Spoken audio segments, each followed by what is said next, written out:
몇 달 전에 제가 70살 되신 신학대학의 교수님 그 세미나 강의에 참여한 일이 있었습니다. 그분이 강의하시면서 제가 이제 70살이 되었지만 지금까지 살아오면서 사는 삶이 결코 쉽지만은 않았습니다. 특별히 그 교수님의 아내가 갱년기를 아주 오랫동안 심하게 앓고 있었는데 그 갱년기 때문에 너무나 힘들었다고 고백을 하십니다. 그 시기를 거치면서 기도 속에서 하나님을 더 가까이 했고 하나님이 주시는 지혜, 위로하심, 또 깨달음, 용기를 가지고 그 어려움의 시기를 겸손히 하나님과 동행하며 지나왔다고 고백했습니다. 그리고 강의 말미에 이제는 하루하루 내가 오늘을 살아가는데 지금처럼 하나님과 함께 살다가 죽으면 되는 것입니다. 라고 간증을 했습니다.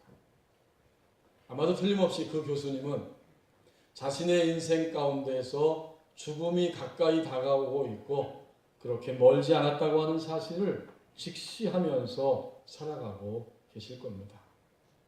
최근에 저희 돌아가신 부모님이 섬기던 고향교회, 저도 청년 때까지 그 교회에 있었는데 그 목사님이 몸이 좋지 않으셔서 집에서 자꾸 넘어지시기 때문에 힘들다 하는 그 사모님의 이야기를 전해 들었습니다. 10여 년 전에 은퇴하시고 원로 목사 되셨고 또 그 이외에도 병원을 들락달락 거리면서 많이 힘드셨어요. 건강할 때는 예전 모습이 있었지만 또다시 힘들어하시곤 그렇게 어렵게 힘들어하는 모습을 가지고 사셨습니다. 한 6년 전에 서울 분당 서울대병원에서 수술하시고 퇴원해서 우리 제자들이 신학을 공부하는 제자들이 가서 배웠는데 그때 저희를 보고 하신 말씀, 이렇게 아내를 힘들게 하고 가족들과 여러분들을 힘들게 하느니 차라리 내가 빨리 하나님께 가는 게 좋겠습니다. 이런 말 하셨던 기억이 납니다. 여러분, 우리는 우리 자신이 죽음을 스스로 직시하기도 하지만 내 가까이에 있는 그 누군가의 죽음을 보면서 결국 모든 사람들이 죽음으로 끝이 나고 내게도 죽음이 현실적으로 다가오고 있다는 것을 느끼게 됩니다.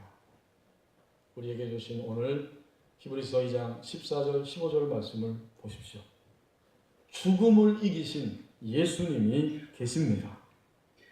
예수님은 자녀들처럼 똑같은 일반 하나님의 백성들, 사람들처럼 혈과 육에 속하셨습니다. 그도 같은 모양으로 혈과 육을 함께 지니셨다. 곧 살과 피를 가지신 인간의 몸으로 우리 주님도 이 땅에 오셨고 결국 인간이 가지고 있는 어쩔 수 없는 한계, 죽음 속으로 떨어졌습니다. 그런데 그 죽음의 세력을 잡고 있는 자가 누구입니까? 14절 하반절에 보십시오. 죽음의 세력을 잡은 자, 곧 마귀를 멸하시며 라고 말씀합니다.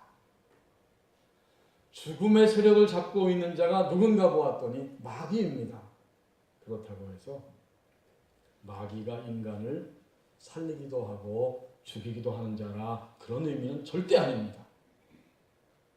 오히려 인간이 죄를 지었고 그 죄로 인해서 죽음이 이 땅에 찾아오게 되었습니다. 우리가 잘 아는 것처럼 창세기 3장에 보면 첫사람 아담과 하와가 하나님의 말씀을 따라서 사는 것이 인간의 본분이요 행복의 전부임에도 불구하고 하나님의 말씀을 의심하게 하고 그 말씀을 따를 필요가 없다고 하는 이런 뱀을 통해 역사하는 사단의 유혹에 그만 넘어지면서 하나님을 신뢰하지 않는 불신앙적 교만에 떨어지게 되었고 그때 하나님과 사람 사이의 관계가 단절되고 결국에는 육체적 죽음과 또 영원히 죽을 수밖에 없는 영의 죽음, 영원한 죽음을 맞이하게 되었습니다. 결국 마귀는 죄로 유혹하였고 인간은 그 사단의 유혹에 그만 넘어지면서 죄가 세상의 모든 인류에게 찾아왔기 때문에 마귀는 죽음의 세력을 잡은 자입니다. 그런데 오늘 14절 말씀, 15절 말씀에 보니까 예수님은 인간의 몸으로 혈과 육을 지닌 인간으로 오셔서 자신의 죽음을 통해서 죽음을 넘어서 부활하심으로 결국은 마귀가 잡고 있는 죽음의 세력을 멸하셨습니다. 그렇습니다. 정말 아멘입니다. 예수님의 십자가의 죽으심과 부활하심은 인간의 한계인 죽음을 뛰어넘어서 모든 사람들에게 새로운 생명의 길로 들어올 수 있는 길을 열어놓으셨습니다. 그리고 이제 하나님의 백성이 되었다면 15절 말씀처럼 일평생 동안 죽음에 대한 공포와 두려움 때문에 종노릇하는 자리에서 해방되는 길이 열려졌습니다. 하나님의 백성들을 죽음이라고 하는 공포, 죽음이 주는 그 두려움에서 종노릇하지 아니하고 살 수 있는 해방의 길이 열린 것입니다. 여러분, 이런 연극을 상상해 보십시오. 연극의 제목은 악한 영들의 실토입니다.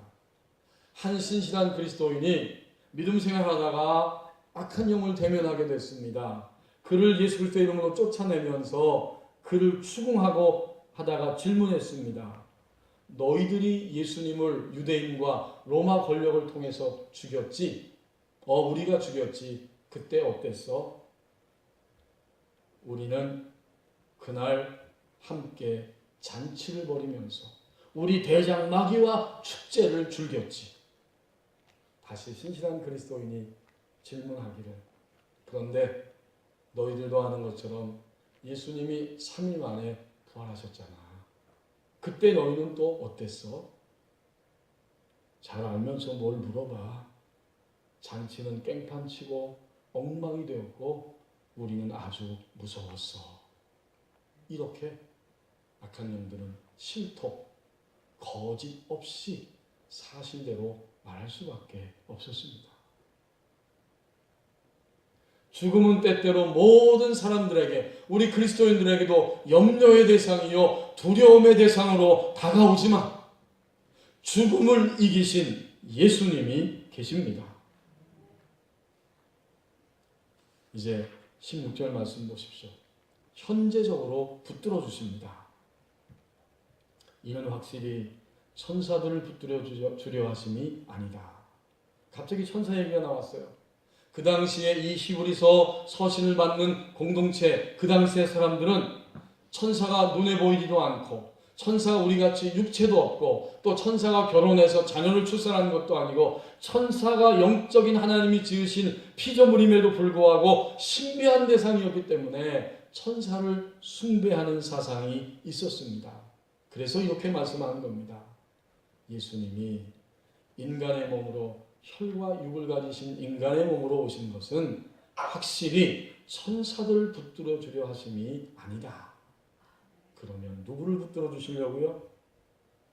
16절 말씀처럼 오직 아브라함의 자손을 붙들어 주려 하십니다. 예수님이 혈과 육을 지니시고 인간의 몸으로 오신 것은 아브라함의 자손, 누구입니까? 약속의 자손, 곧 오늘 예수 그리스도를 구원의 주님으로 고백하면서 하나님의 백성이 되고 예배하는 이 자리에 있는 우리를 붙들어 주시기 위함입니다. 예수님은 항상 현재적으로 우리를 만나십니다. 예수님은 항상 현재적으로 우리를 대면하시는 거예요. 여러분 상상해 보십시오. 우리가 어머니의 모태에서 잉태하는 순간 생명이 되는 거죠. 출발했어요. 그리고 어머니의 모태에서 나와서 출생했을 때에도, 모태에 있을 때에도, 출생할 때에도 예수님은 현재적으로 거기에 계셨고 그것을 보고 계셨습니다. 이건 생각할수록 참으로 놀라운 신비한 사건입니다. 그래서 우리가 과거의 상처도 소위 치유받을 때, 우리가 태아기 때 입었던 상처도 주님은 현재적으로 거기에 계셨기 때문에 능히 치유받을 수 있습니다. 무의식 속에 소위 담겨있는 모든 상처와 아픔들도 주님은 생명이 잉태되는 순간에도 계셨기 때문에, 우리가 모태에서 나와서 자라는 순간에도 함께 계셨기 때문에, 지금도 우리를 현재적으로 대면하시기 때문에 우리는 그런 모든 상처도 주님에 의해서 고침을 받을 수가 있습니다. 우리는 시간과 공간의 제약 속에 삽니다. 오늘 여기 있으면서 여러분들이 저 서울에 또는 집에 가고 싶다고 집에 있을 수 없지만, 우리 주님은 오늘 이 대한민국에서 한숨을 쉬면서 주님 앞에 고통을 호소하는 사람들의 기도를 들으시고, 동시에 저 아프리카에서 눈물을 흘리시면서 기도하고 있는 성도의 눈물을 보시고 그 기도에 귀를 기울이십니다. 주님은 이렇게 항상 모든 인류를, 인간을, 우리들을 현재적으로 대면해 주십니다. 그래서 여러분, 다시 한번 이 16절 말씀에서 분명히 가르쳐 줍니다. 이것은 확실히 그 당시 문화권 안에서 사람들이 어리석게도 속고 있고 숭배하고 있는 천사들을 붙들어주려 하는 게 아니다. 주님은 인간의 몸, 혈과 육을 가진 인간으로 오셔서 여전히 고통과 원망과 거짓에 속아 넘어가고 흔들거리면서 눈물을 흘리고 유혹과 욕망의 열차를 타고 질주하고 있는 바로 우리들을 붙들어 주시기 위해서 오셨다. 아브라함의 자손된 우리를 붙들어 주십니다. 우리를 붙들어 주시되 현재적으로 붙들어 주십니다. 누구나 다 한 번쯤은 고향에 가고 싶어 하지요. 그래서 우리나라는 추석 명절 또 설날이 되면 하나의 종교 현상이 일어나는데 온 국민이 이동하는 겁니다. 고향을 찾아서. 저도 20대 후반에 제가 태어난 그 고향 집이 가고 싶었습니다. 그때 그 집이 그대로 있을까? 마침 근처로 지나가는 그런 기회가 있어서 차를 몰고 제가 태어나서 살았던 초등학교 그 1학년 되기 전까지 살았던 그 동네를 더듬어 찾아가 봤습니다. 경기도 의정부시 가능동 590번지. 그 근처에 갔더니 제가 살던 집이 있는 거예요. 거기에 딱 바깥에서 다른 사람들이 거기에 살고 있더라고요. 그 허름한 집인데 생생히 기억이 납니다. 거기에 도착해서 이렇게 근처를 보고 있는데 어릴 때의 일이, 6살쯤 되었을 때의 일이 생각이 납니다.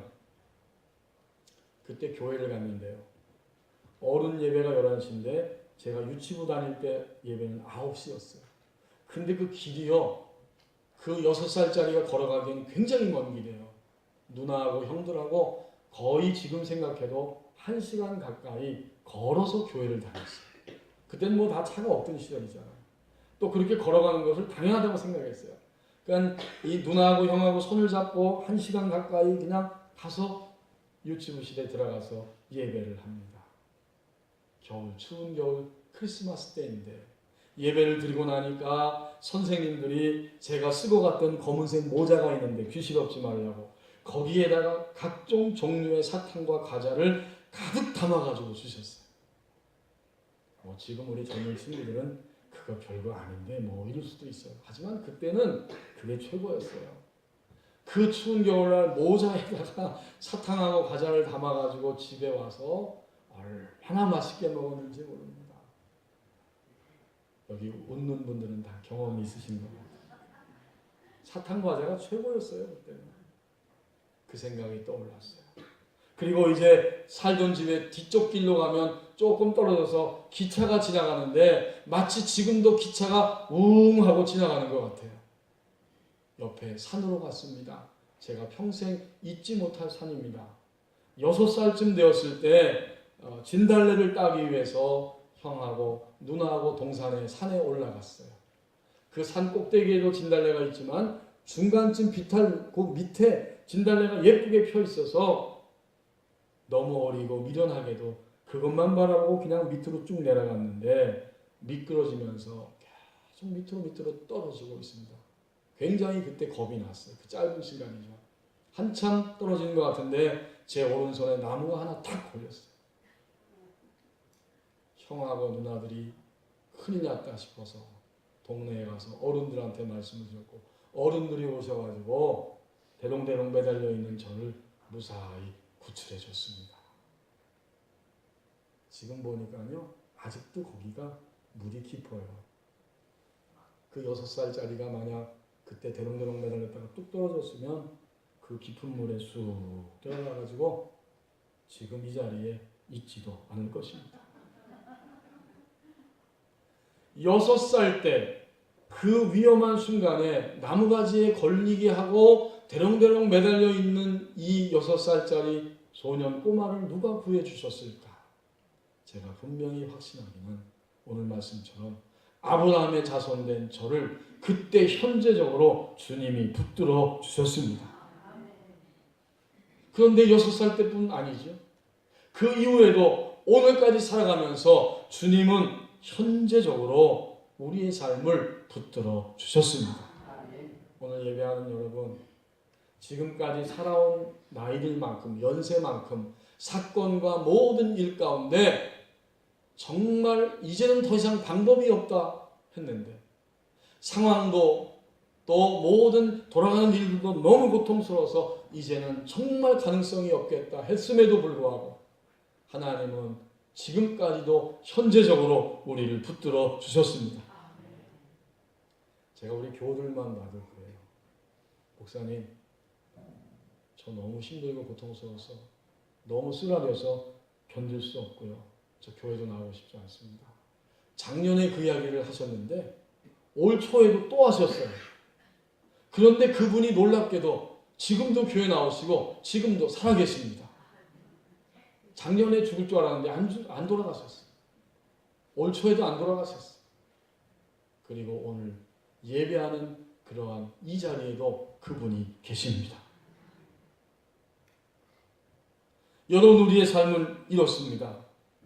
그러므로 우리는 이제 오늘 세례 성례주의를 함께 맞이하면서 우리의 눈을 좀 크게 떠서 우리의 시야를 넓혀서 우리 가운데 다가오시고 우리를 붙들어 주시는 주님을 주목할 수 있어야 됩니다. 이 히브리서 서신을 받는 주님의 백성들 공동체도 고통과 어려움이 많이 있었어요. 이제 신앙을 포기하고 옛날로 돌아가자 이렇게 그들이 결심하는 단계에 이르렀기 때문에 하나님이 그 모습을 보시면서 이 히브리서를 기록하게 하시는 거예요. 아무리 힘들다고 해도 옛날 처음 시작했던 믿음의 고백을 놓치지 말고 버리지 말고 포기하지 말고 계속해서 믿음 안에서 살아가야 합니다. 그래서 경고하고 권면하는 것이 히브리서 전체의 내용입니다. 여러분이 히브리서를 읽어보시면 알 것이고 또 이미 읽어보셨잖아요.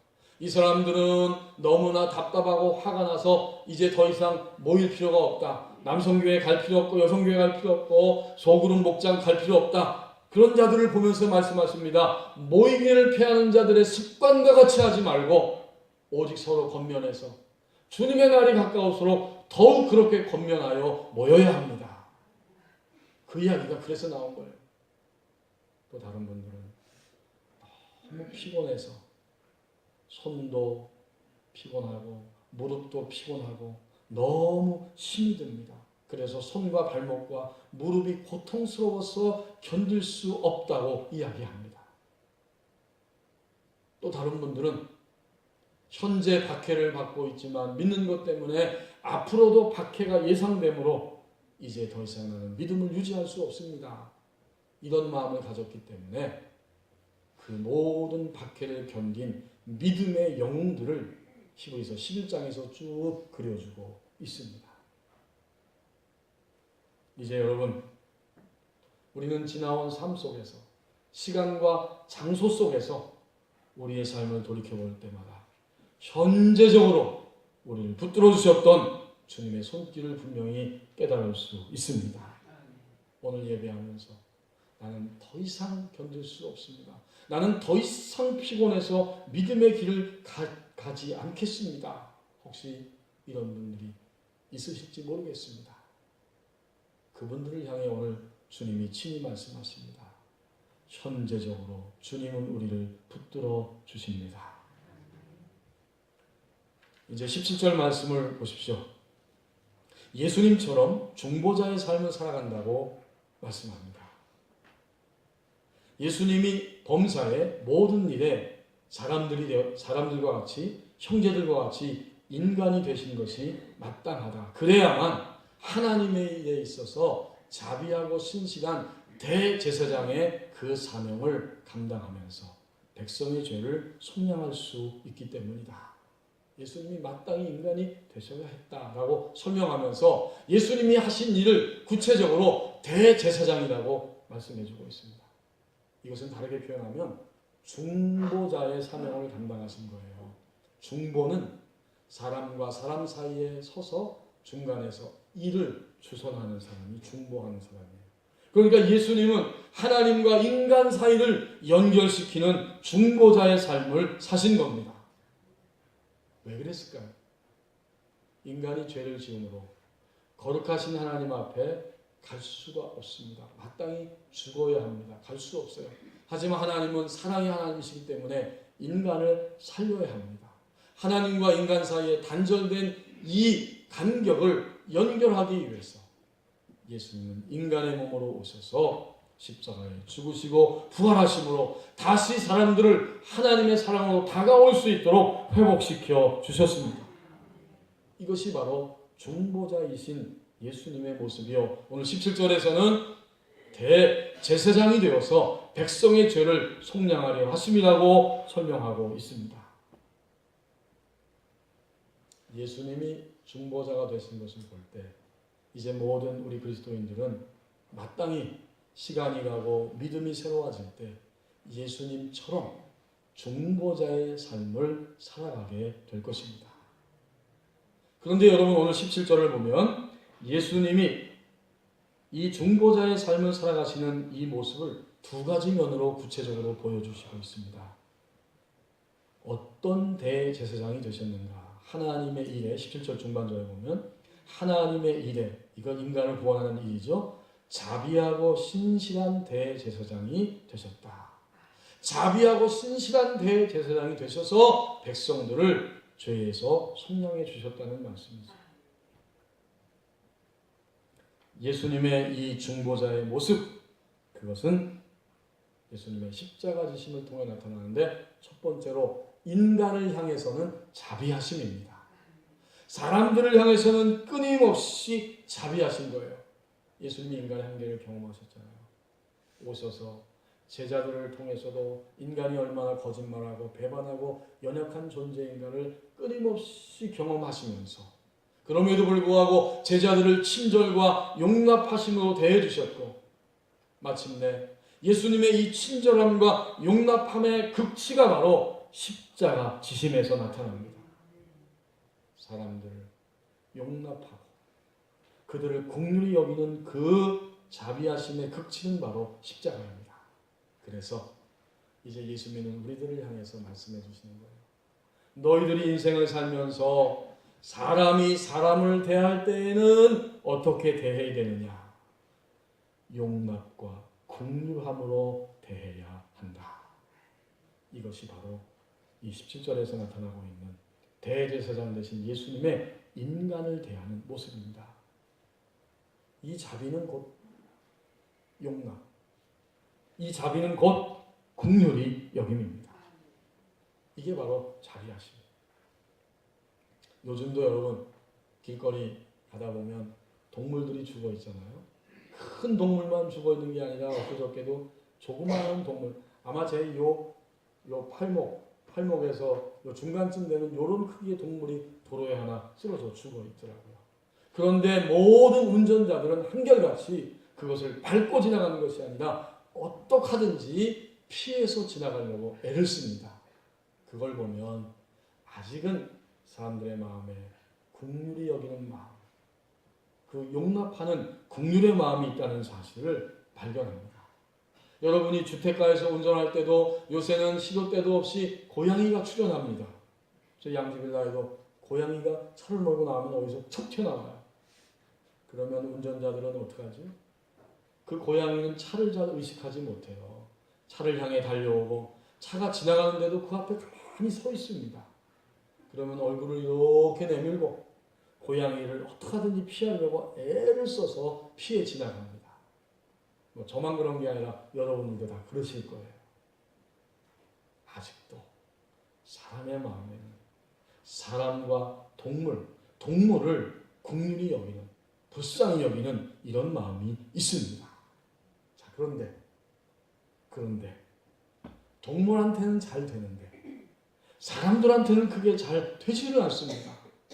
길거리의 동물들은 차를 몰면서 긍휼의 마음으로 피해갈 수 있고 배려할 수 있는데 사람을 대해서는 이 자비하게 대하는 것이 쉽지가 않습니다.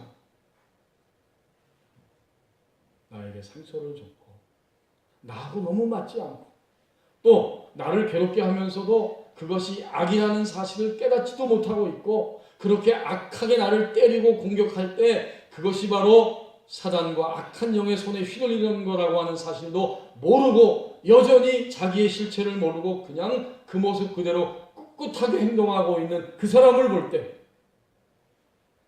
그 사람을 긍휼히 여기는 거 이건 정말 쉽지 않습니다. 여러분은 어때요? 저는 쉽지 않더라고요. 여러분은 쉬운지 모르겠어요. 그래서 제가 깨닫습니다.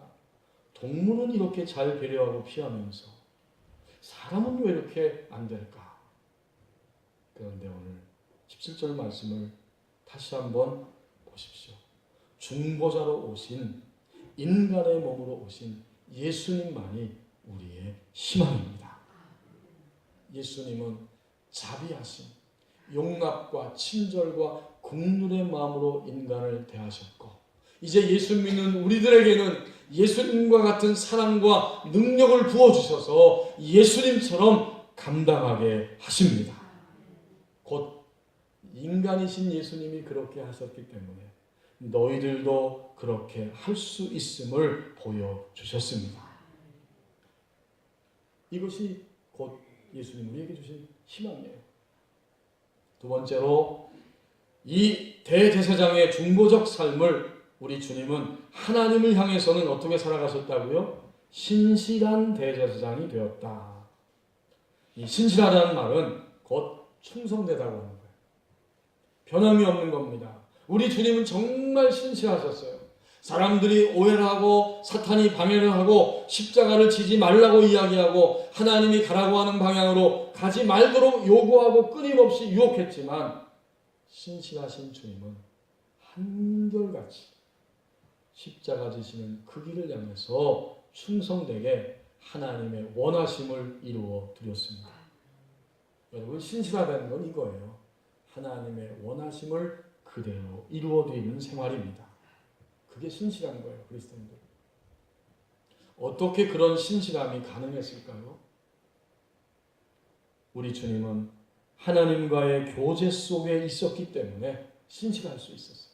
하나님과 교제하니까 하나님이 원하시는 방향이 무엇인지를 매일매일 알고 있기 때문에 그 방향을 향해 성큼성큼 걸어갈 수 있게 되었습니다. 오늘도 만약 우리들이 신실하고자 한다면 하나님과 교제 속에 있을 때 신실합니다.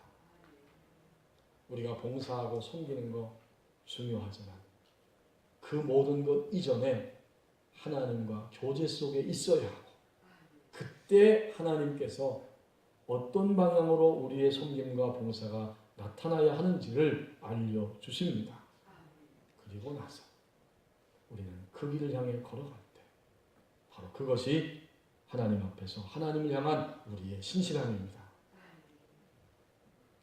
19세기 초에 전설적인 버마, 미얀마 선교사였던 아도니람 저드슨이 있는데 그는 이제 선교지로 떠나기 직전에 이미 인도에서 성공적으로 선교를 하고 있는 윌리엄 캐리를 찾아가서 만났습니다. 이 캐리는 인도에서 선교하면서 3번씩이나 살해당할 위협을 만났고 또 정부에 의해서 갖은 모욕과 핍박을 받았습니다. 자신이 땀 흘려 수고해서 그 정리하고 준비해 놓은 모든 자료들이 다 원고들이 불타 없어져 버렸습니다. 저드슨은 캐리에게 당신은 어떻게 그렇게 그런 위기를 극복할 수 있었습니까? 물어보았더니 자리에서 일어나서 집에서 나와서 뒤에 있는 정원으로 이 캐리가 저두선을 데리고 가서 말했습니다. 여기가 바로 내가 예배하고 묵상하며 하나님과 교제했던 장소입니다. 이 자리가 없었다면 나는 온갖 다가오는 도전들을 결코 이길 수 없었을 것입니다. 저는 새벽 5시에 일어나서 이곳에 와서 하나님 앞에 예배하고 묵상합니다. 그리고 이 자연들을 보면서 자연들과 함께 대화합니다.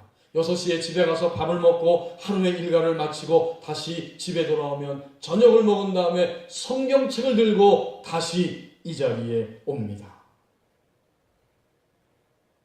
여러분이 윌리엄 캐리 그는 정말 매일 하나님과의 교제 속에 있었기 때문에 하나님의 원하심을 알았고 그 원하심을 이루어드릴 수 있었습니다.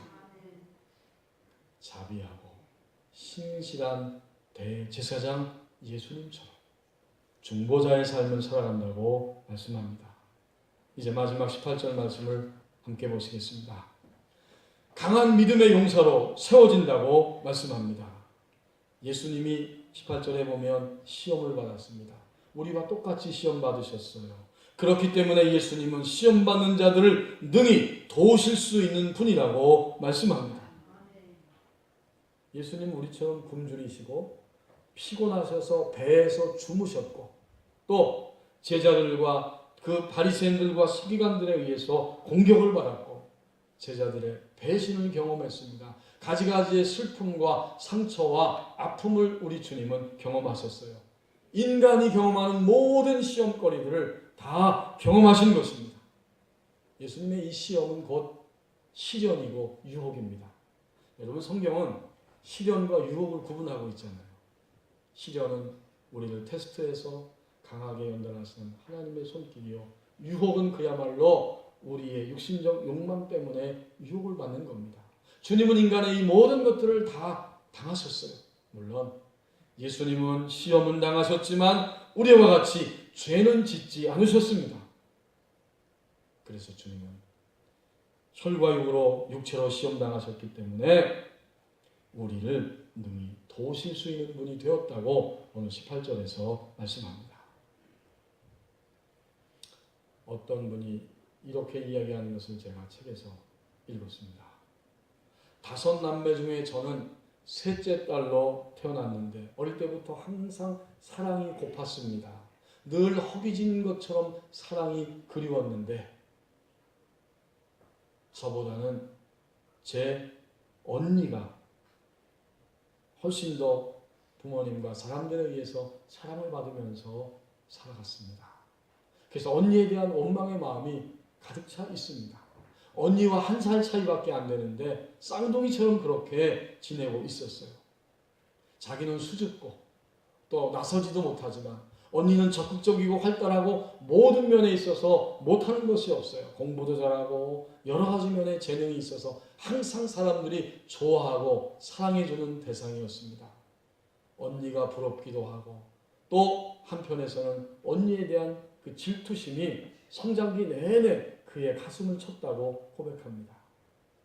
그리고 분명히 고백하건대 어느 순간에는 언니의 저 재능 중에 한 가지라도 없어지면 사람들이 나를 주목할 텐데, 그리고 또 가슴속에 깊이 묻어두었던 고백이 있습니다. 나의 마음속에는 언니가 아주 없어져 버렸으면 좋겠다 하는 바람도 있었습니다. 그런데 그 자매가 고3이 되었을 때 언니가 그만 교통사고로 즉사했습니다. 그때 언니는 대학교 입학해서 수석으로 입학했고 이제 그 학교에 들어가기만 하면 되는데 교통사고도 그 학교 앞에서 일어난 거예요.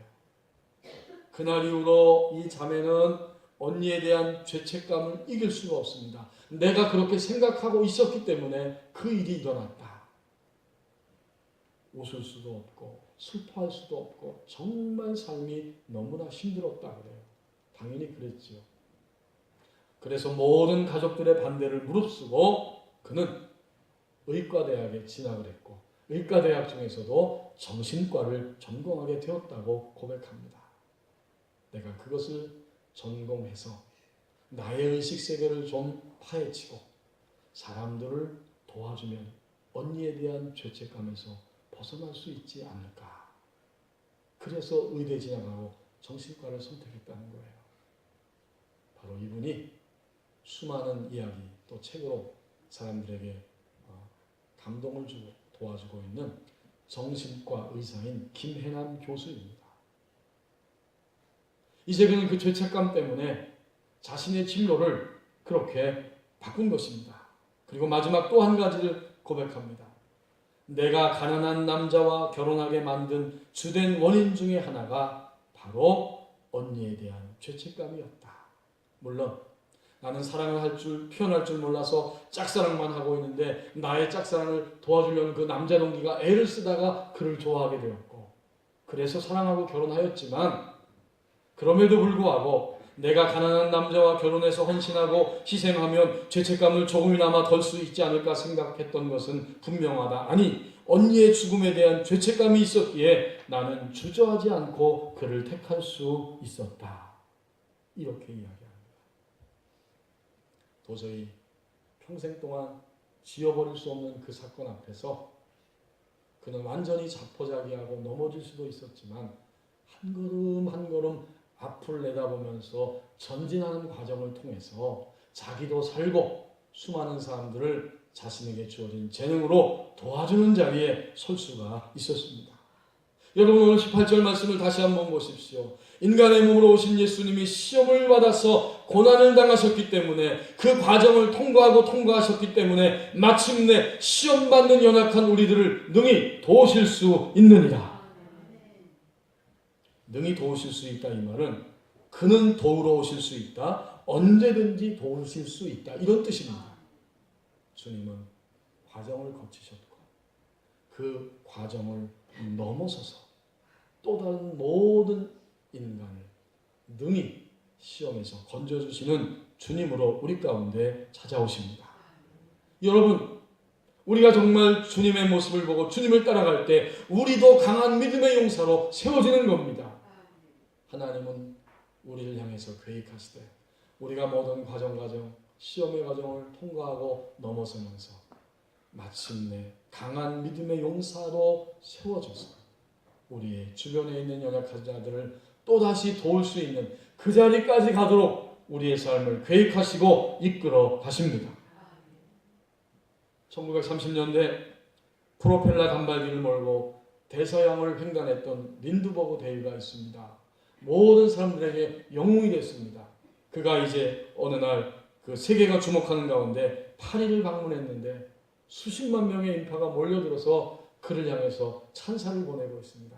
거기에 그 큰 담배 회사의 회장님이 있었는데 그가 린드버그에게 다가가서 선생님 이 담배 한 대를 드립니다. 이것을 입에 물고 계시든지 손에 이렇게 끼고 있어도 괜찮습니다. 포즈 한 번만 취해 주십시오. 그러면 그 대가로 $50,000를 드리겠습니다. 그 당시에 $50,000 굉장히 큰 돈이라고 해요. 저는 얼마인지 모르겠는데 그 이야기를 들었을 때 이 신실한 믿음의 사람 린드버그 대위는 이렇게 말하면서 거절을 했다고 합니다. 선생님, 저는 세례받은 교인입니다. 그 기사가 파리의 그 신문에 실리게 되었고 수많은 그리스도인들이 그 기사를 보면서 감동을 받아서 $100,000를 모아서 린드버그 대위에게 주었다고 합니다. 믿음의 용사로 세워진 그 한 사람을 통해서 또다시 수많은 그리스도인들의 믿음을 새롭게 하는 역사가 일어났습니다. 강한 믿음의 용사로 세워진다고 말씀합니다. 성도 여러분, 오늘은 세례 성례 주일입니다. 일찍이 종교개혁가 마르틴 루터는 그 모든 어려움들에 직면하고 고통스러울 때마다 그의 의식 속에서 그의 입술을 통해서 이렇게 고백했습니다. 나는 세례받은 교인이다. 그 말을 통해서 자신의 정체성을 빼앗기지 않았다고 고백합니다. 여러분, 죽음을 이기신 예수님이 계십니다. 현재적으로 붙들어 주십니다. 예수님처럼 중보자의 삶을 살게 된다고 말씀합니다. 강한 믿음의 용사로 세워진다고 말씀합니다. 세례받음은 이렇게 우리의 시야를 넓혀주시기 위해서 다가오시는 하나님의 손길입니다. 이제 우리 찬송가 381장 부르고 함께 합심해서 기도하겠습니다.